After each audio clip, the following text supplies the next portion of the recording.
안녕하세요. 호아쌤의 김경수입니다. 줄기세포 기반 치료제 개발을 하면서 저희가 경험했던 사항들을 공유하고자 이렇게 자리에 왔습니다. 우선 오늘 말씀드릴 사항들은 저희가 누구이며 어떤 일을 하고 있고 또 치료제 개발하면서 저희가 경험했을 때 이런 것들을 연구자들이 좀 미리 고민하면서 진행하면 도움이 되실까 하는 마음의 자료를 준비하였습니다. 저희 코아쌤은 2003년도에 설립이 됐습니다. 지금 현재는 한 70명 내외로 함께 일하는 친구들이 있고요. 저희가 처음 회사 설립한 이래로 계속해서 희귀 난치 질환에 대한 줄기세포 치료제 개발에 전념을 하고 있고, 그걸 기반으로 해서 2015년도에 저희가 코스닥 상장을 했습니다. 지금 현재는 대표적인 저희 파이프라인으로 뉴로나타 R주를 갖고 시판을 하면서 지금 현재 임상 3상을 진행을 하고 있습니다. 이 임상 3상은 한국식약처뿐만 아니라 미국 FDA에서 동시에 허가를 받아서 한 임상 가지고 두 기간 내에서 인증을 받고자 진행하는 사항들입니다. 좀 더 자세한 얘기를 뒤에서 말씀드리겠습니다. 저희 코아쌤은 난치성 질환들에 대해서 줄기세포 기반한 기술로 환자들한테 좀 희망이 되고자 하는 그런 미션을 저희는 갖고 진행을 하고 있습니다. 가능하면 우리나라에서 개발된 기술로 전 세계 많은 희귀 환자들한테 희망이 되길 바라는 마음으로 모든 임직원이 전진을 하고 있습니다. 저희는 처음 개발을 하기 시작할 때 기초연구, 또 임상팀, 또 상용화팀이 함께 어우러져서 연구하는 것을 기본 틀로 진행을 하고 있습니다. 저희는 현재 본사가 판교에 있고요. 연구소가 성수동에 따로 있습니다. 그리고 상용화된 제품이 생산하는 GMP가 용인 사이트에 있고, 저희의 자회사로 비임상 CRO 대표 기관인 캐몬이 있습니다. 그래서 이런 부유적 상황에서 좀 일을 하고 있고요. 저희는 주로 신경계 퇴행성 질환과 자가 면역 질환을 타겟으로 해서 치료제가 되게 드물고 치료법이 없는 그런 희귀 질환들을 타겟으로 해서 치료제를 개발하고 있습니다. 현재 렌주메스토로셀이라고 해서 상품명으로는 뉴로나타 R이고, 이거는 근위축성 측삭경화증, 일명 루게릭병이라고 알려져 있는 질환에 대한 치료제고요. 지금 현재 시판되고 있으면서 조건부 3상으로 3상 진행하고 있습니다. 그 외에 다계통 위축증이라든지 손의 실조증, 또 신경계 질환에서의 자가면역 질환의 하나인 시신경 척수염, 이런 질환들에 대해서 저희가 현재 치료제를 개발하고 있고, 자가면역 질환으로 이제 루푸스, 그 외에 저희가 섬유화증에 대한 개발을 진행을 하고 있습니다. 이제 저희가 그동안에 치료제를 개발을 하면서 저희가 고민했던 것들에 대해서 말씀을 드리겠습니다. 우선 제가 많이 받는 질문이 왜 줄기세포를 이용한 치료제가 의미가 있는 거냐라는 것이 첫 번째입니다. 하나의 예로 특발성 폐섬유증을 설명드립니다. 기존의 폐가 섬유화되면서 콘크리트 같이 시멘트화하는 그런 대표적 질환입니다. 최근에 밝혀진 특발성 폐섬유증의 병리 기전을 보면 이렇게 세 가지의 병리 기전이 복합적으로 동시에 작용하면서 발생하는 질환으로 이해되고 있습니다. 반복적인 폐상피세포의 손상과 회복이 동시에 일어나면서 제2형 폐상피세포의 어떤 이동과 증식으로 인한 섬유화 병리 기전 뿐만 아니라 주로 그 마이오파이브로블라스트의 분화가 관련한 병리 기전, 그 외에 그 면역과 중벽 세포의 상호작용에 의한 어떤 병리 기전, 이런 것들이 복합적으로 작용한다라는 것이 최근에 밝혀진 병리 기전입니다. 기존의 특발성 폐섬유증에 개발된 약을 보게 되면 주로 뒤에 파이브로시스에 대한 타겟으로 이루어진 어떤 싱글 몰리큘러 타겟을 갖고 신약이 어프로브를 받았습니다. 근데 실제 이 약들이 현장에서 그렇게 환자들한테 의미 있게 사용되어지는 건 아닌 것 같습니다. 그래서 저희가 필요로 하는 것들은 적어도 멀티플 메커니즘을 타겟으로 한 어떤 치료제 전략이 필요하겠다라는 것이고요.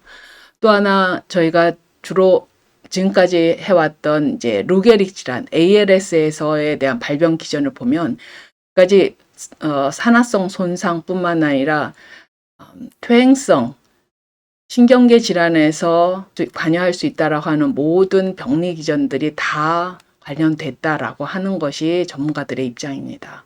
지금까지 이런 타겟에 대해서 모두 한 패스웨이, 한 타겟을 갖고 많은 임상시험 내지는 개발이 있었지만 다 실패를 했습니다.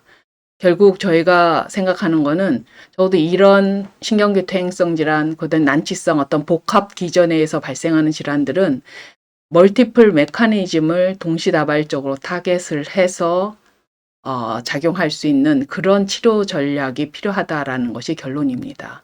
그 해법이 저희는 스템셀이라고 생각을 한 겁니다. 이거는 최근에 또 중간엽 줄기세포가 갖는 어떤 테라피틱 이펙트에 대해서 정리한 하나의 표입니다. 대표적인 게 세포의 어떤 사멸을 보호하고자 하는 이펙트 외에 이뮨 모듈레이션 이펙트, 또한 재생의 이펙트까지도 있다라고 하는 것이 알려진 사실들입니다.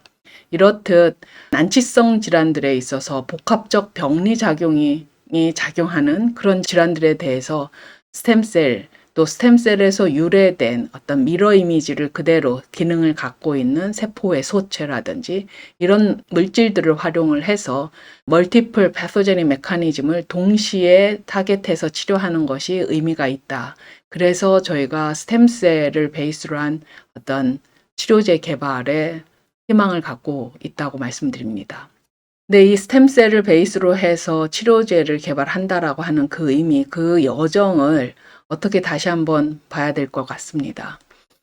우리가 치료제라고 하는 건 의약품이라고 할 수 있습니다. 그럼 우리가 개발하고자 하는 그런 세포 치료제, 줄기세포 치료제가 어떤 의약품에 위치해야 됐고 어떤 과정을 겪어야 되는지에 대해서 좀 잠시 설명을 드립니다. 줄기세포 치료제는 특히 세포 치료제, 크게 바이오 의약품에 속하고요. 우리나라에서는 2020년에 첨단 재생 바이오법이라고 제정돼서 이 법률을 규정하에서 모든 것이 진행된다고 볼 수 있습니다. 특히 바이오 의약품 파트는 아시다시피 생물 유래 물질이기 때문에 화학 의약품에 비해서 독성이 낮고 또한 난치성의 만성질환에 좀 더 뛰어난 효과가 있다 해서 많은 제약사 또 바이오텍 회사들이 개발에 뛰어들고 있는 분야입니다. 의학산업 환경 또한 기존의 치료 중심에서 개인 맞춤형에 기반한 예방 중심으로 전환하는 시점에서 의미가 있는 치료제 섹터라고 생각을 합니다. 이 제약, 특히 바이오텍에서 치료제를 개발하는 이의 윤리 경영 측면에 대해서 먼저 말씀을 드리고자 합니다. 우리가 아시다시피 우리가 속한 이 분야는 규제 산업이라고 말씀드릴 수 있습니다. 최근에 ESG 경영이라는 말을 많이 들으셨을 겁니다. Environmental, 또 Social, 또 Governance에 대한 것들을 의미하는데 기업 활동의 친환경 경영, 또 사회적 책임 경영, 지배구조 개선 등을 고려하여 지속 가능한 발전을 할 수 있는 철학을 담아야 된다라는 걸로 정리되어 있었습니다. 특히 제가 생각해도 그렇고 우리의 치료제, 환우들을 대상으로 해서 치료제를 개발하는 제약사와 바이오텍은 특히 이 ESG 경영에 대한 이 철학이 정말 많이 담아져 있어야 된다라는 생각이 듭니다. 이 의미를 좀 더 한번 풀어놓은 것을 봤습니다. 기업이 도덕적이어야 되고 기업이나 종업원에 관한 도덕적 규범이나 규칙, 또 경영자의 올바른 가치관, 임직원의 정직한 행동, 또 정당한 실행을 최우선 가치로 생각하면서 투명하고 공정하며 합리적인 업무 수행을 추구하는 경영 정신이라고 정리되어 있었습니다. 저희도 마찬가지지만 저희가 개발하는 단계에 글로벌 시장까지 가는데 저희가 처음부터 끝까지 다 갈 수 없고 대부분이 중간에 기술 이전을 한다든지 공동 개발을 한다든지 하는 이런 우리가 운영 형태를 가고 있습니다. 이런 글로벌 기업과의 파트너십을 유지하는데 기업의 윤리 경영, 투명성은 아주 필수적인 조건이라고 생각합니다. 그래서 우리가 가야 될 그런 경영 측면에서 윤리 경영은 이제는 선택이 아닌 필수로 되어져 있습니다.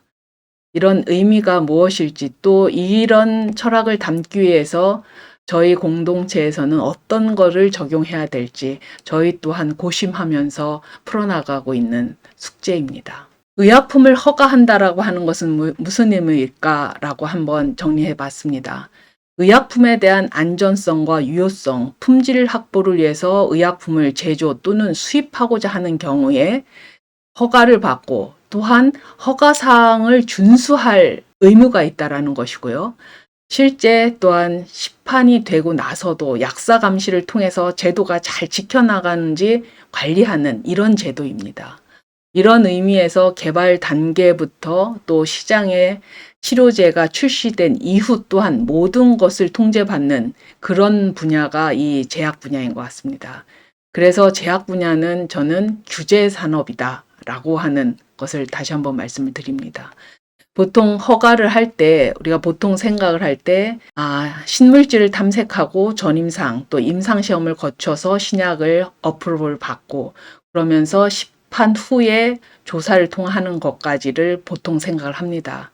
저는 한 단계 더 나가서 약값에 대한 결정을 또한 이런 약값 결정에 대한 절차 또한 고심을 해야 된다고 생각합니다.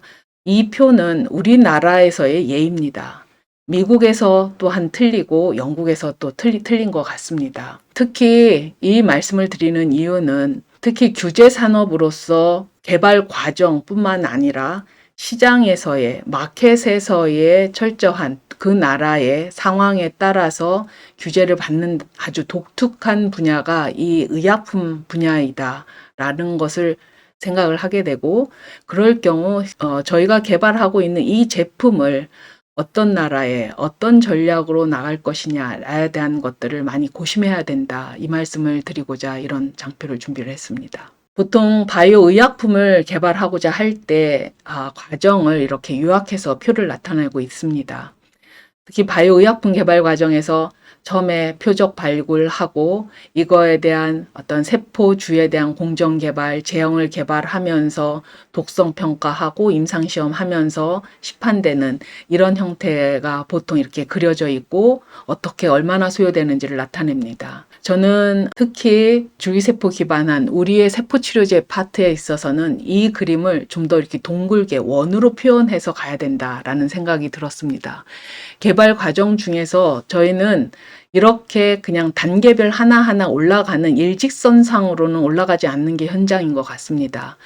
앞에 시작을 할 때 이 뒷단계에서 일어나는 일들을 고민하면서 이걸 봐야 되고 또 뒷단계에 갔지만 거기서 나왔던 부딪히는 그런 문제들을 해결하면서 다시 앞단계에서 이루어져야 되는 제조 공정이라든지 제형이라든지 이런 필요하다라고 하면 독성도 추가해야 되는 이런 것이 계속 피드백을 하면서 저희가 개발을 해 나가고 있습니다. 처음부터 우리가 단계별로 하지만 시작부터 끝까지를 개발 초기부터 우리는 고민하면서 설계해 나가고 우리가 증명하고자 하는 안전성과 유효성 이런 것들을 자료를 수집해 나간다고 생각합니다. 그래서 특히 줄기세포를 기반으로 한 치료제를 했을 때 세포는 어떤 소스를 할 것이며 또 어떤 스테이지에서 프로세스를 갖고 하베스트 할 것인지 또 환자를 대상으로 했을 경우에 어떤 루트로 어떤 농도로 어떻게 주입을 할 건지에 대한 고민 그다음에 이 치료제가 결국 어떤 효과를 불러일으키고 그거에 대한 작용 기전은 어떤 것일지 이런 것들을 처음부터 저희가 고민하면서 앞 단계에 대한 어떤 세포주닛 뿐만 아니라 생산 공정도 고민하고 또 독성, 또 임상시험 설계까지 고민하면서 이러한 문제들을 풀어나가야 된다고 생각을 합니다. 이것들이 끝없이 그렇지만 원주의 반경이 확대되면서 포함시켜 나가는 과정이 긴 어떤 개발의 여정이라고 생각합니다. 제가 의약품으로서 개발할 때 저희가 잊지 말아야 할 센트럴 도그마라는 생각으로 그려진 표입니다. 안전성, 또 efficacy, 또 CMC라고 하는 그 퀄리티. CMC는 Characterization, Manufacturing, Control의 약자입니다.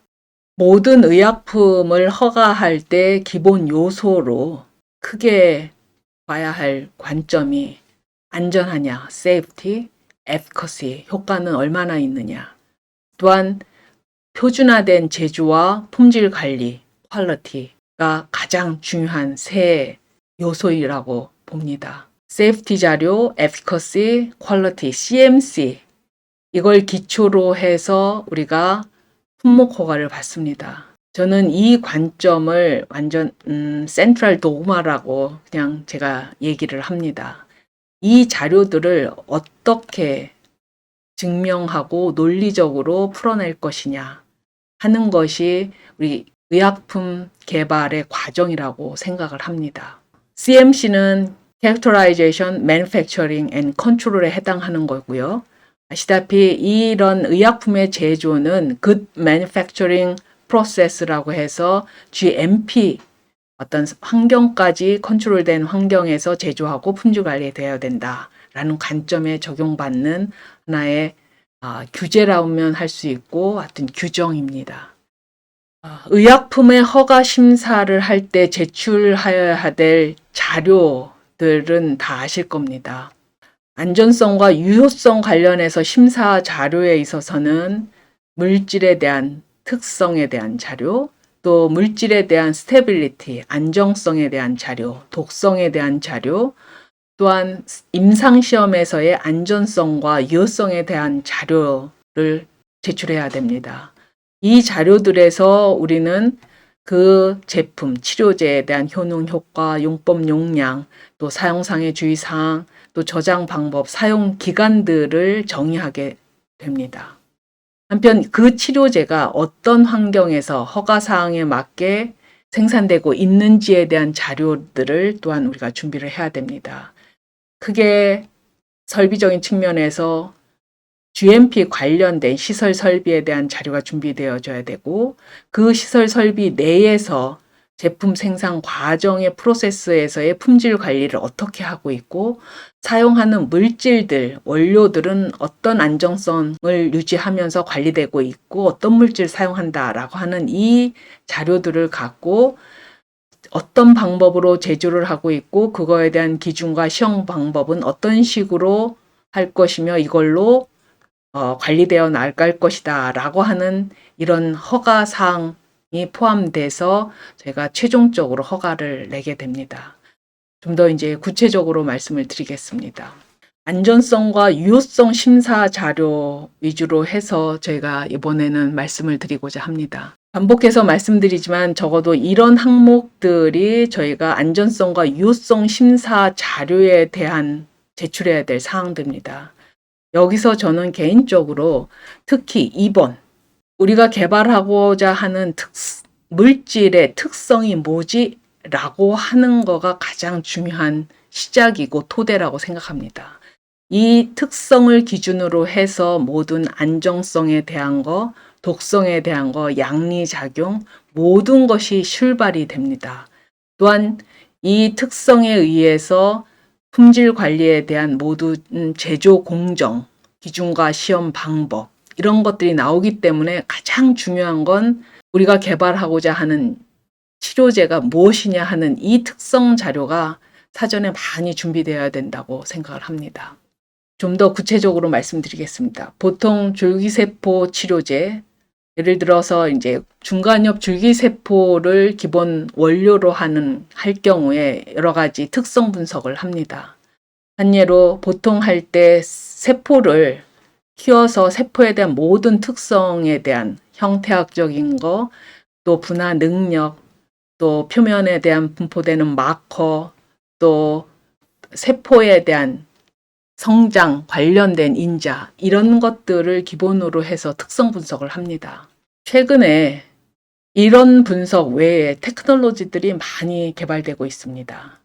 싱글셀 애널리시스, 또 RNA 시퀀싱, 또 에피제노믹 스터디 이런 모든 특성들이 사전에 많이 준비되어져 있고 또한 기술들이 분석 기술들이 진화되면서 또한 우리 개발 또한 그런 것들이 쫓아가고 있는 상황입니다. 충분히 많은 사전에 이런 특성 분석을 통해서 저희는 좀 더 정교하고 또한 어떤 에피션트한 또 안전한 어떤 그런 치료제를 개발할 수 있는 기본이 이런 특성 분석에 있다고 생각을 합니다. 이런 특성 분석을 기초로 해서 제조 공정에 있어서 어떤 공정을 개선을 할 것이며 어떤 이 특성 중에 어떤 세포에 어떤 퀄리티를 갖고 있는 세포를 우리는 치료제로 하겠다라고 하는 것이 이 특성 분석 과정에서 스킴을 잡을 수 있습니다. 이 과정 중에 제조 공정이 또 확립되어져 있지만 이것이 한 번으로 끝나는 게 아니라 또한 계속해서 진화되고 변형되기 때문에 수없이 많은 또 허가 과정에 또 변경이 수반되기도 합니다. 기술은 진보되어져 있고 그거에 따라서 편의성과 또 효율성이 생긴다라고 하면 당연히 제조 공정과 이런 거의 품질 기준에 대한 것들은 변경돼야 된다고 생각을 합니다. 그거에 맞춰서 기존의 허가 사항들을 갖다가 이런 증명 자료를 갖고 합리적으로 우리가 또 허가를 변경하겠노라라고 해서 허가 기간하고 조율하면서 가는 이런 과정들을 우리는 수없이 해나가고 있습니다. 특히 환경적인 측면에서 기준과 시험에 대해서는 워낙 잘 아실 겁니다. 무균 시험, 마이코플라즈마 부정 시험, 엔도톡신, 외래성 바이러스 부정 시험들이 진행되고요. 중요한 환경 오염도 외에 중요한 거, 이 치료제에 대한 특성에 대한 거, 확인, 순도, 여과 측면에 대해서 특히 개발자가 가장 정확히 잘 알고 또 그 방법을 제시할 수 있는 것 같습니다. 많은 증명된 과학적 데이터, 분석 자료를 근거로 해서 규제기관하고 조율하면서 저희가 이거를 허가사항을 준수해 나가는 그런 여정이 필요하다고 생각합니다. 제조 공정에 있어서 특히 기준과 시험 방법에 있어서 연구자들이 마지막까지 가장 고심하고 증명해야 되는 것이 저는 역가 항목인 것 같습니다. 역가 항목은 폴텐시, 말 그대로 폴텐시인데요. 개발된 제품, 치료제에 대한 약효와 연결돼서 우리가 증명을 해야 됩니다. 예를 들어서 VGF가 우리 치료제에 대한 작용 기준으로 의미 있게 작용하는 것이다 라고 할 경우 이 물질이 치료제에서 분비되는 그 양을 측정하는 것뿐만 아니라 그 분비된 VGF가 실제 환자에서 의미 있게 어떻게 평가지표, 유효성 평가지표를 반영할 수 있느냐 이런 코릴레이션에 대한 증명 과정이 필요합니다.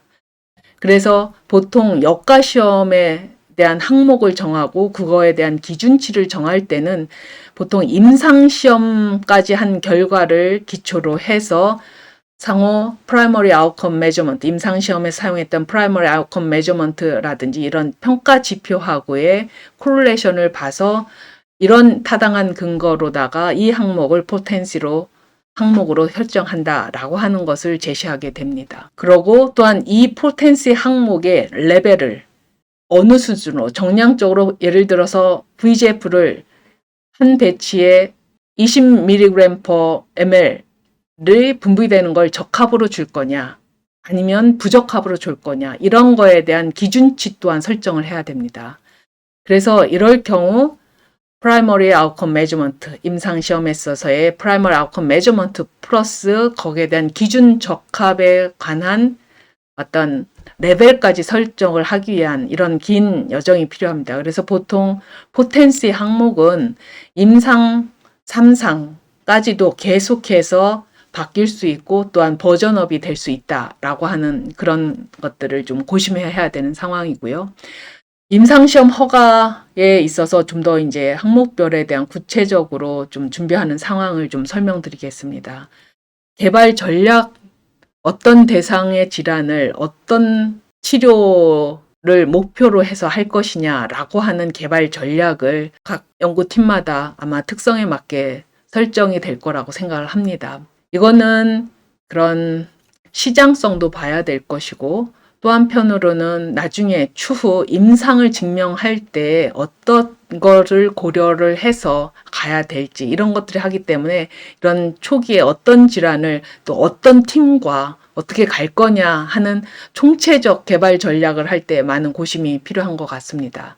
특히 저는 개발 전략 수립에 있어서 가장 중요한 건 결국에는 사람이라고 생각이 들어서 개발을 초기부터 품목 허가가 나올까지 적어도 최소한 10년 이상의 긴 시간을 함께 할 수 있는 임상팀 또 기초연구팀의 탄탄한 어떤 그 유기적 어떤 연구 체계를 구성하는 것이 가장 중요하다.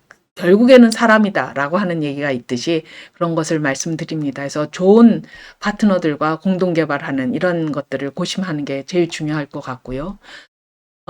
유효성에 대한 것, 또한 우리가 치료제를 개발을 하는 것이 타당할 것이다라고 하는 초기에 proof of concept에 대한 또 것들을 증명합니다. 먼저 할 때 보통 우리가 타겟하는 질환에 대한 질환동물 모델을 적용합니다. 적어도 이런 증명 과정에 있어서는 초기에 힘들지만 적어도 한 모델만을 고집하지 마시고 적어도 두세 가지 이상의 다양한 모델을 갖고 증명을 하셔라 라고 하는 것을 저는 말씀드립니다. 저희가 개발하는 질환에 대한 정확한 사람하고 가장 비슷한 모델이 있다라고 하면 가장 아이디어를 할 겁니다. 근데 대부분이 그런 모델은 없더라고요. 그럴 때 타겟으로 하는 질환에 대한 여러 측면, 예를 들어 뉴로인플라메이션에 대한 모델, 또한 뭐 손해에 대한 에트로피에 대한 모델, 이런 한 질환을 보지만 그 보는 각도에 따라서 적용할 수 있는 여러 질환 동물 모델을 활용을 해서 증명을 해서 한다라고 하면 저희가 긴 개발의 여정에 대한 좀 더 확신이 생길 수 있을 것이라 생각합니다. 그래서 질환동물 모델에서는 적어도 두세 가지 이상의 모델의 다양한 트라이를 하면서 자료를 검증하는 것이 중요하다라는 말씀을 드리고 싶고요. 또한 실제 투여 경로, 또 투여하는 방법 이런 것들은 초기에 생각했던 거와 또 실제 임상의 1, 2상을 진행하면서 현장에서 부딪히는 것들을 보면서 또 다시 수정 변경이 될 수가 있습니다. 이런 것들을 기초로 해서 실은 또한 독성의 일부를 더 추가할 수도 있고요. 그래서 수시로 앞에서 말씀드렸지만 인비보, 인비트로 실험하고 이쪽은 개발 단계 임상 시험이 진행되는 내내 지속해서 가야 된다라고 하는 거고, 또한 임상 시험에서 나오는 여러 가지 임상 시료, 환자에서 나오는 여러 가지 어떤 검체들을 활용해서 또 다시 우리가 증명하고자 했던 안전하고 유효성 측면의 작용 기전이라든지 이런 것들이 계속해서 분석에 들어가기 때문에 이것은 끝까지 개발 단계 끝까지 가야 될 항목이다 라고 하는 걸 다시 한번 말씀드립니다. CMC 측면에서는 워낙 특성을 분석해서 또 GMP 퍼실리티 유지에 대해서는 오늘 말씀은 안 드리겠지만 가장 중요한 건 결국에는 약물에 대한 어떤 규증과 시험 방법, 그 다음에 그거에 대한 포텐시 이런 것들은 연구자들에 대한 아이디어에서 나온다라는 것을 다시 한번 말씀드립니다. 독성은 워낙 이거는 공식화된 것이 있는 것 같습니다. 근데 한편으로는 스템셀만 했을 때는 많은 경험이 있어서 독성의 항목들이 결정이 되지만 최근에 스템셀을 기반으로 한 다양한 또한 기술들에 의한 치료제가 나옵니다.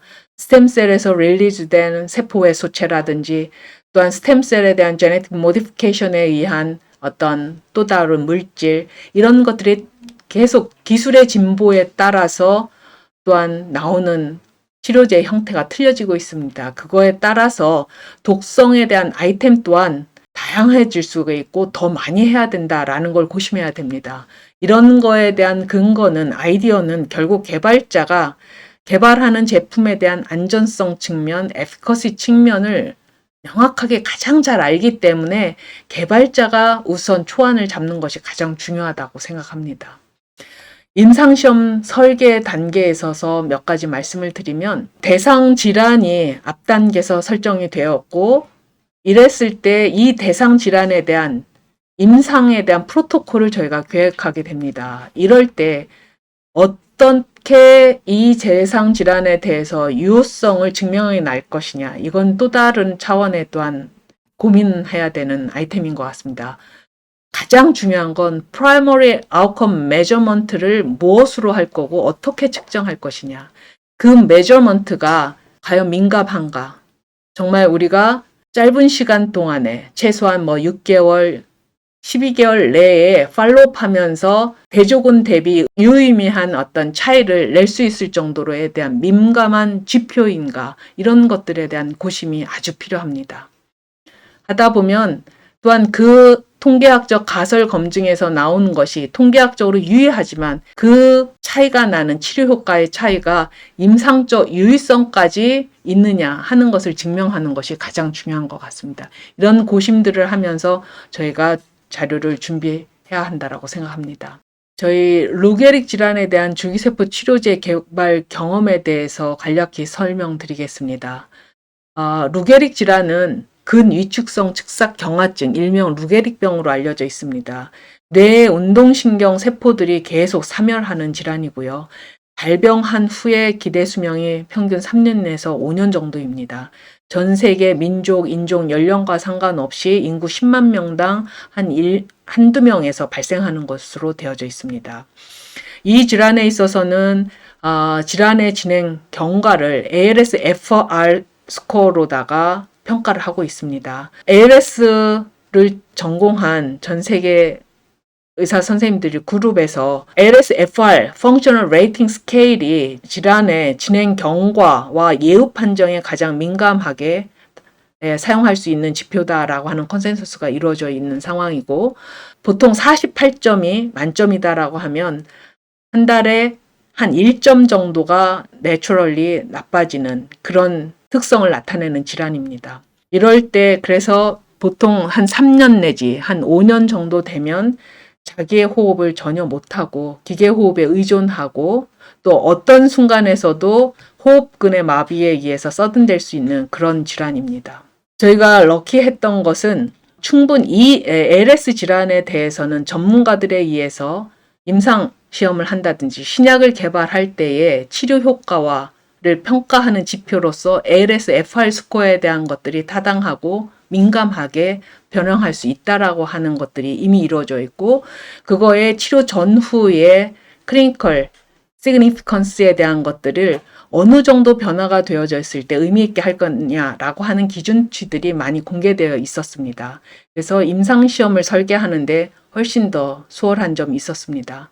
아마 희귀 난치 질환에 대해서 개발하는 입장에 있는 많은 분들께서는 Primary Outcome Measurement, 그 다음에 이런 것들에 대한 민감도가 많이 준비되어져 있지 않는 그런 질환들이 있을 것입니다. 이런 것들은 개발 초기부터 전문가 그룹들을 따로 만들어서 어떤 그런 프라이머리 아웃컴 메저먼트에 대한 민감도, 또 그거에 대한 임상적 유효성에 대한 정의, 이런 것들을 미리 만들어 나갈 필요가 있다라고 생각을 합니다. 이 그림은 전체 뉴로나타 R의 개발에 대한 긴 여정을 한 표로 나타내고 있습니다. 실제 저희가 이렇게 표로 큰 구분을 해서 나타냈지만 실은 여기에서 수많은 피드백이 있었습니다. 임상 1, 2상을 하면서 다시 클리니컬 스타디에 대한 일부를 다시 하기도 하고, 또한 지금 현재 임상 3상을 하고 있지만 또한 여러 가지 작용 기전과 이런 것들을 보완하기 위해서 끊임없이 인비보, 인비트로 스타디들을 계속 지금 현재도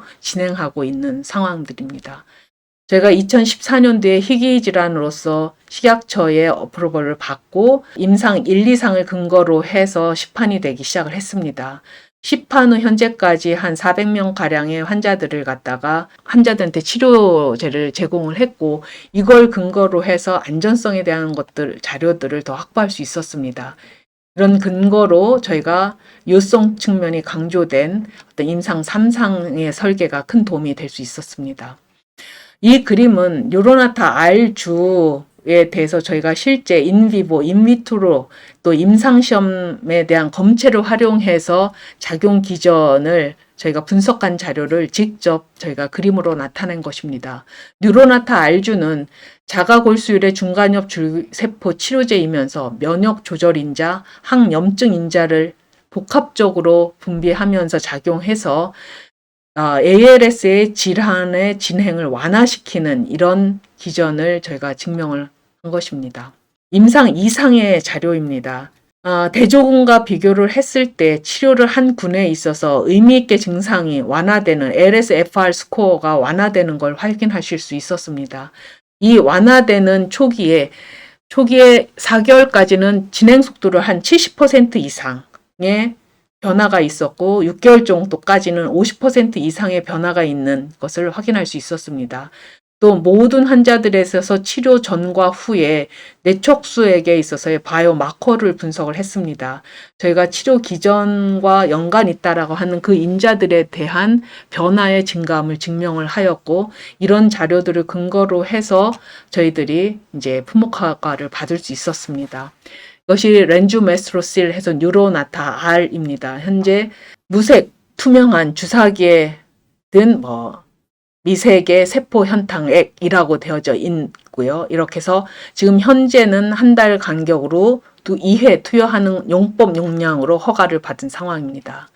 시판 후 저희가 외국 한의들까지 포함해서 이 자료는 지금 현재 한 330명 자료인데 현재 한 400명가량의 시술에 대한 히스토리를 갖고 있습니다. 이 질환은 외국에서도 치료제가 없기 때문에 외국 한의들이 많이 들어와서 한국에서 치료받고 또 이제 팔로우를 하고 있는 예시들을 포함하고 있습니다. 저희가 조건부였기 때문에 지금 시판을 하면서 동시에 3상을 진행하고 있습니다. 3상의 프로젝트명을 알서밋으로 저희가 정했고요. 이 뉴로나타 R 3상 임상시험은 한국 식약처뿐만 아니라 미국 FDA에서도 동시에 승인받은 한 프로토콜에서 진행하는 이 실험 결과를 양기관에서 동시에 어프로를 받고자 하는 그런 설계를 해 놓았습니다. 현재 국내 5개 기관에서 저희가 진행을 하고 있고요. 현재 이런 프로토콜을 갖고 진행을 하고 있습니다. 저희가 LS에 있어서는 적어도 12개월 정도의 팔로업 자료가 필요로 합니다. 그래서 무작위, 랜더마이즈, 더블 블라인드였고요. 시험군 크게 3개군으로 갖고 있습니다. 그래서 대조군 대비 시험군 2가 한 사이클을 하고 3개월 간격으로 3번 인젝션 하는 5번 인젝션 하는 프로토콜이 메인 스타디 프로토콜이고요. 스타디 1은 저희가 조건부 허가였기 때문에 한 사이클 그대로 조건부를 확인하는 차원에서 한 사이클을 하고 팔로우하는 이런 프로토콜로다가 저희가 임상시험을 진행을 하고 있습니다. 많은 난관이 있었지만 결국 중요한 거는 임상팀, 기초연구팀, 또 저희 상용화팀이 긴 저희 한 15년 이상의 시간 동안에 한결같은 마음으로 저희가 계속 향상시켜 전진하고 있습니다. 그래서 지금의 이런 결과가 있는 것 같고요. 여러분들도 과감하게 또 좋은 선한 의지를 갖고 새로운 도전을 해나가시기를 바랍니다. 감사합니다.